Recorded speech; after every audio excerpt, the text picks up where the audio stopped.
Hey everyone, and welcome to this video on the 3 common misconceptions about hiring foreign workers. And this is going to apply obviously to Canadian companies, as those of you who've seen my videos know that I focus on Canadian immigration law. So the first one is it's expensive. And obviously there's a reason that people think it's expensive is because immigration incurs fees, whether that be government fees, legal fees, etc., etc. So people immediately think foreign workers, well, that means immigration, well, that means money. Now, what you really want to do is break down the short and long-term costs between hiring a tech worker in Canada domestically or hiring a foreign skilled worker. And I've broken it down a little bit more here to give you an idea. So the first thing to keep in mind is the starting salary. Now, if you're trying to find a skilled tech worker in Canada, already here, whether they're a PR or a Canadian citizen, they're going to demand a very high salary because of how competitive the market is.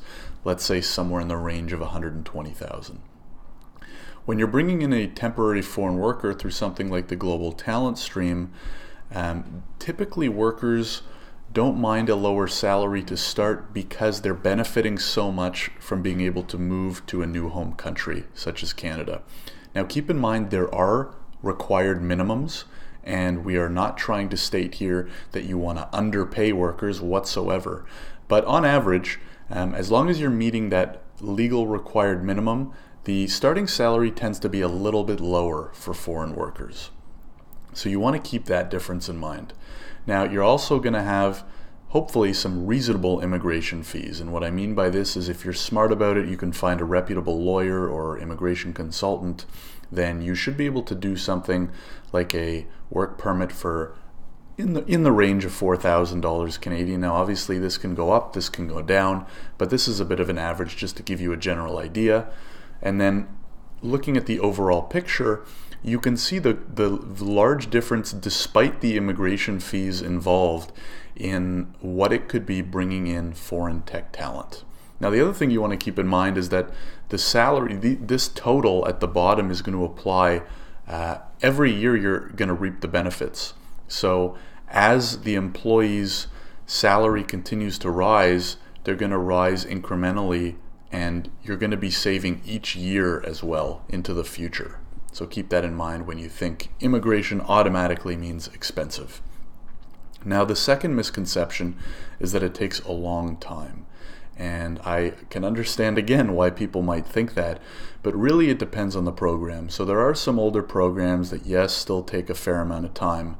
And you can go online on the website and actually check what the average processing times are. But to be honest, with certain newer immigration programs, it's actually never been quicker. And I have a lot of videos on programs like the Global Talent Stream and Express Entry that are much quicker. And for the Global Talent Stream specifically, you can bring in a foreign skilled tech worker in as little as 3 to 4 weeks. Now, lastly, the third misconception is that it takes a lot of effort.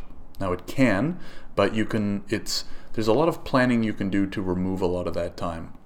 So first thing to keep in mind is all of these new programs, Global Talent Stream, Express Entry, again, I have other videos on those if you want to learn more. They're all online, so you don't have to fumble around through paper, filling out paperwork, collecting everything in an envelope and mailing it in. It's a simple upload process in their online portal, which is much simpler. Second thing is that it's easier than ever. So because it's online, they've streamlined everything, and by filling out your information and creating an account, they set up a portal that has all the requirements listed for you with some help in order to do it quicker than you might have been able to do it before. And then lastly, of course, if you have good legal assistance, that can make things a lot easier because it takes away a lot of the guesswork. So certain programs like Express Entry can be fairly straightforward, but you still might want some legal help, some legal assistance to guide and review the process. Or if you just want the knowledge that it's going to be done properly from start to finish, I highly recommend finding some good legal assistance to help you out there. Now, on that note, I am a Canadian immigration lawyer. I'm ready to help if you have any other questions specifically regarding hiring foreign talent. and I will include some of that information below. Please like and subscribe to the video and the channel because it really helps.